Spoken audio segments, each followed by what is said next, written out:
conclusion des entreprises. Je vais demander peut-être si Hal, on ne vous a pas interpellé sur le PPP, puisque je rappelle que l'accès à la commande publique, il n'y a pas que les marchés publics, il y a aussi le partenariat public-privé. Donc peut-être un petit mot, mais très rapide, puisque la SNCE, je pense que vous aviez un projet là-dessus.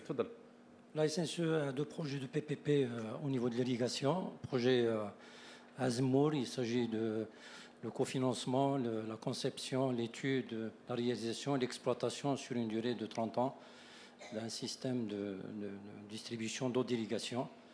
C'est un projet concessif, c'est un PPP concessif, c'est-à-dire que l'utilisateur final, c'est lui qui paye le partenaire privé et pour récupérer les montants d'investissement et les frais d'exploitation sur toute cette durée.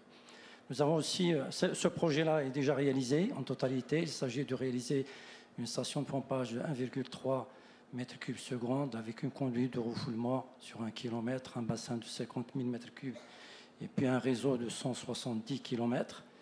Tout est construit et en phase d'exploitation. Nous avons un deuxième projet PPP aussi dans l'irrigation au niveau de Dakhla. Les eaux, cette fois-ci, au premier d'Azmour, les eaux provenaient de l'ouest de Morbé via le barrage Sidi Saïd Mahchou. Pour le projet de Dakhla, c'est des eaux de dessalement d'eau de mer. Donc ce projet est actuellement en cours de réalisation. Il sera réalisé fin juin 2025 et exploité immédiatement. Okay. Donc le projet 2023, oui, les PPP, compte tenu des challenges et des défis dans les budgets, les financements, les délais, les PPP présentent une solution sérieuse, puisque dans le monde, il y a à peu près 15% des projets d'infrastructures sont réalisés par la procédure de PPP. Donc ici, ça permet de mobiliser la capacité d'endettement et de ressources de financement du partenaire privé. Ça permet aussi d'avoir de l'innovation par la capacité innovante du partenaire privé.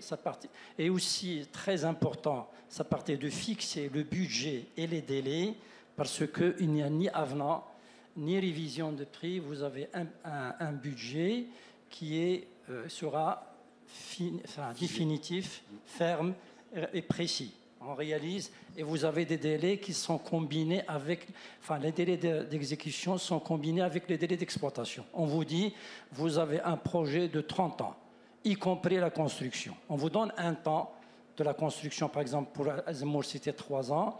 Si vous faites 4 ans, ça fait 26 ans d'exploitation. Vous vous rongez sur la partie où vous allez récupérer de l'argent. Donc vous aurez moins d'argent à récupérer. Donc le partenaire privé n'a nullement intérêt à se tarder sur les travaux. Il faut faire vite pour gagner plus de temps dans l'exploitation. Je finis parce que c'est très long à parler. Allez-y maintenant pour votre... Si vous avez une... c'est très intéressant. Je ferai une conclusion. Si vous avez maintenant une petite minute pour nous dire quelle serait votre principale recommandation, bien sûr différente de celle... Ma principale recommandation, c'est qu'il faut premièrement que les entreprises se réorganisent pour faire face à ces PPP, parce que préparer une offre PPP, ça n'a rien à voir que préparer une offre dans le marché normal, parce qu'il y a des efforts et aussi des études très poussées à faire. Normalement, dans un marché normal, c'est l'État, c'est le partenaire ou bien le public qui fait les études et vous prépare un bordereau.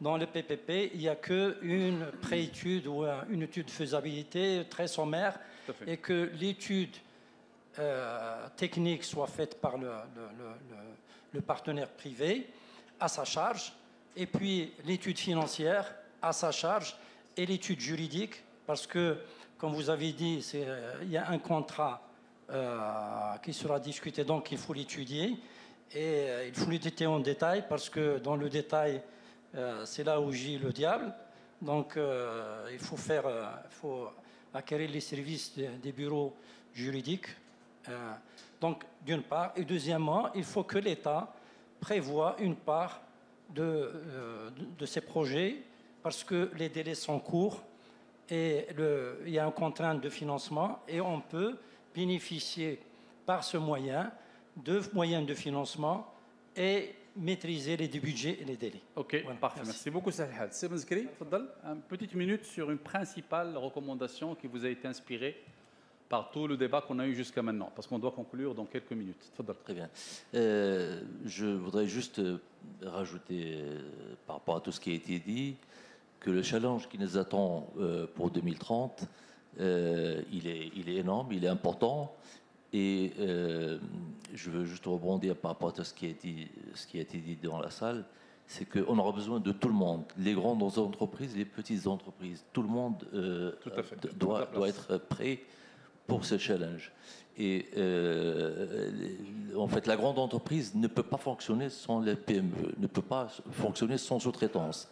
Alors, je parle au niveau de Sogea Maroc, particulièrement, en fait, on considère, quand on est par exemple sur un projet de bâtiment, quand on a 5 bâtiments, on a 5 différents sous-traitants, enfin on a un sous-traitant par bâtiment, je dirais, pour être plus efficace et pour utiliser, au fait, et plutôt faire fonctionner un écosystème beaucoup plus large et faire fonctionner en fait tout un éventail donc, de sous-traitants. Alors il se trouve que nous avons aussi en interne des procédures qui font que un sous-traitant il est payé, doit être obligatoirement payé dans le délai qui lui a été fixé dans son contrat de sous-traitance, malgré que ce qui a été dit d'ailleurs, malgré que les délais de paiement de la part des maîtres d'ouvrage ils se rallongent de plus en plus. Donc on est toujours en face de cette problématique de devoir en fait payer nos partenaires au détriment même de notre trésorerie. Donc voilà, donc s'il y a un effort à faire au niveau de l'administration publique, c'est de revoir les délais de paiement. C'est très important pour tout le monde, que ce soit pour les PME ou les grosses entreprises. Merci beaucoup. Madame Faiza, votre mot de conclusion. Et ne parlez pas de délai de paiement, hein, puisque ça a déjà été évoqué. Allez-y, en une minute. Ok, bon, j'avais pas eu l'occasion de le faire. J'aimerais remercier chaleureusement tous ceux qui ont participé de près ou de loin à la réussite de ce forum de l'Expo BTP. Et pour tous les efforts qu'ils ont faits, et surtout pour les thèmes et les sujets choisis, la pertinence de ces sujets. Et j'aimerais conclure sur le fait que réussir le challenge à l'horizon de 2030, c'est réussir la construction d'une entreprise solide financièrement et capable de créer de la richesse, capable d'innover, de participer à la recherche scientifique, antifragile, comme dirait Nassim Nicolas Taleb. Et en même temps, il faut penser à préparer la période au-delà de 2030 pour ne pas vivre une extinction massive de la génération des entreprises qui ont vécu cette relève qui se passe maintenant. Et voilà, chose qui s'est déjà passée auparavant. Ok, merci. Merci beaucoup, Madame Faiza. Merci à vous toutes, à vous et à vous tous.